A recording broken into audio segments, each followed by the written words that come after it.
역사 논픽션 본 헌터 제37화 443명과의 만남.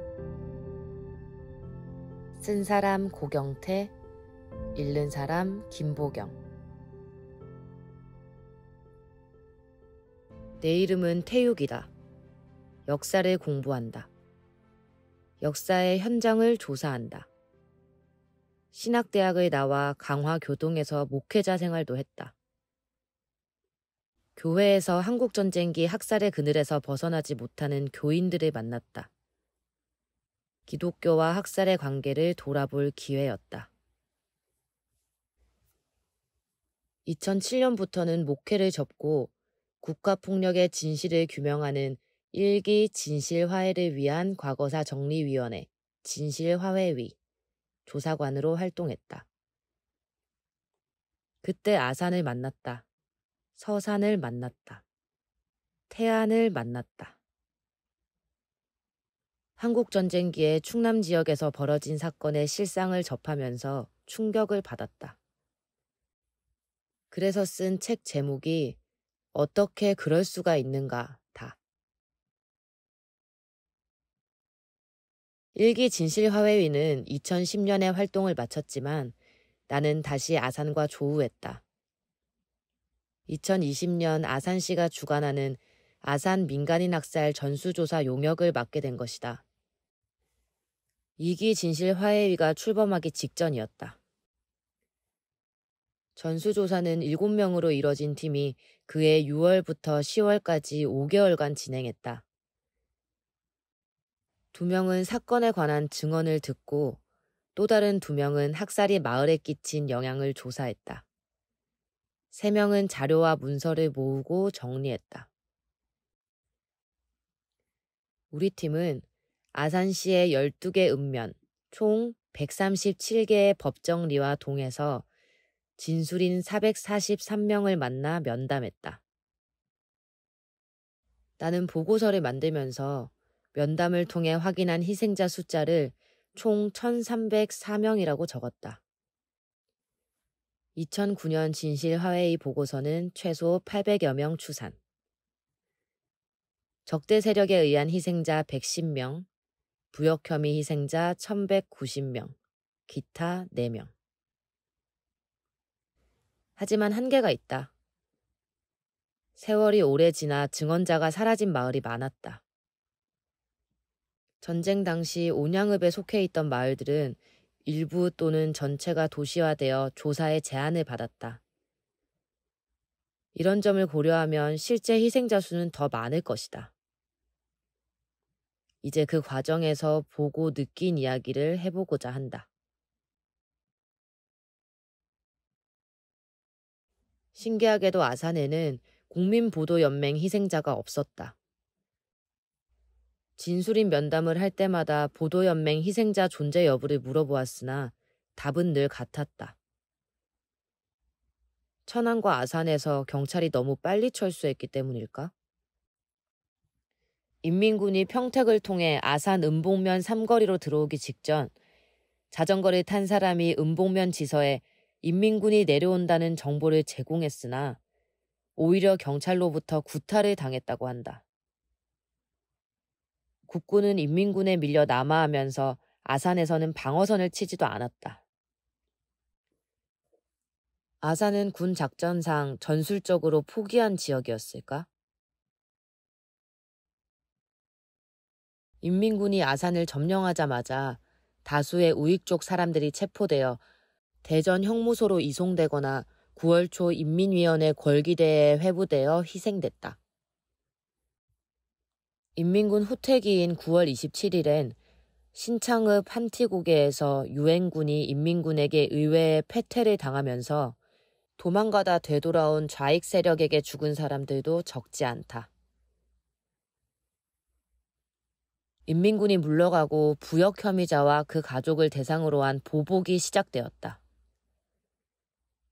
9월 29일 밤부터 10월 초까지가 1차식이라고 하면 10월 중순부터 12월 초까지가 2차식이었다.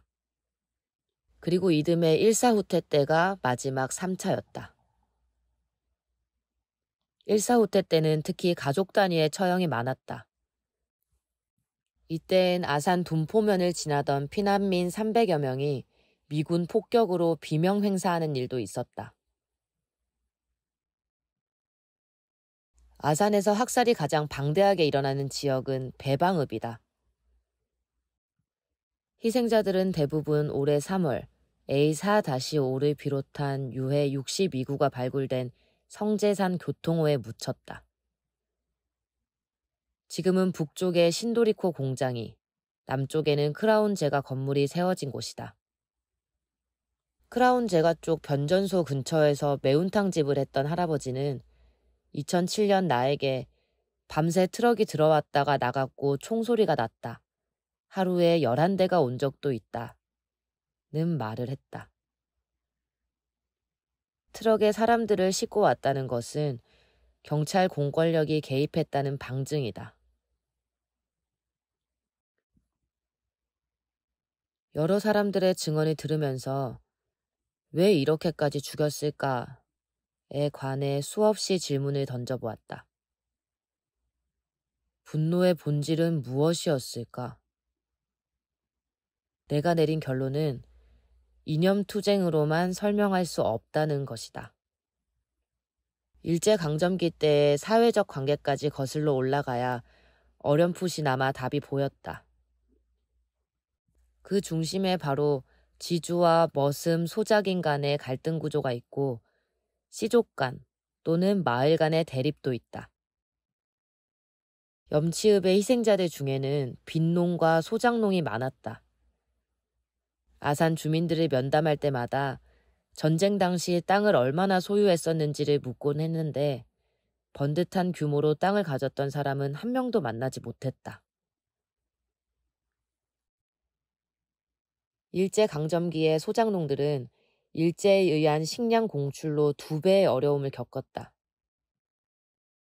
여기다 소작료까지 내고 나면 밥을 제대로 먹을 수 없을 지경이었다. 염치읍 한 마을의 큰 기와집 마당에는 오래된 향나무가 있었다.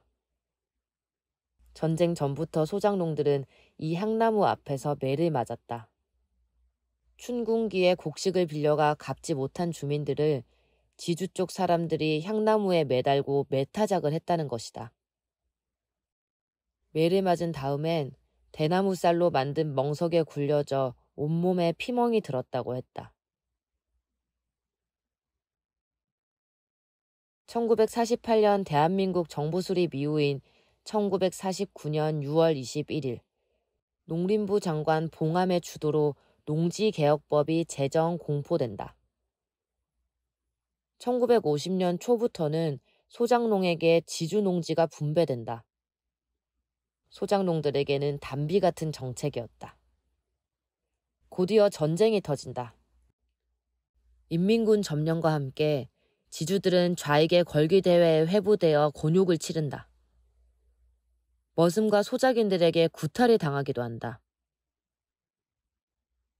인민군 점령기에 머슴과 소작농들이 인민위원회와 민청, 사회주의 애국청년 동맹의 간부로 활동한 마을이 많았다. 향나무가 있는 마을에서 지주들은 처형까지는 당하지 않았으나 결코 잊지 못할 모욕을 당했다.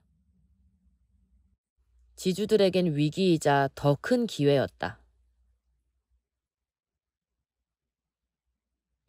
인민군이 물러난 뒤 이 향나무 앞에서 머슴과 소작인 가족 30명이 매를 맞아 죽었다.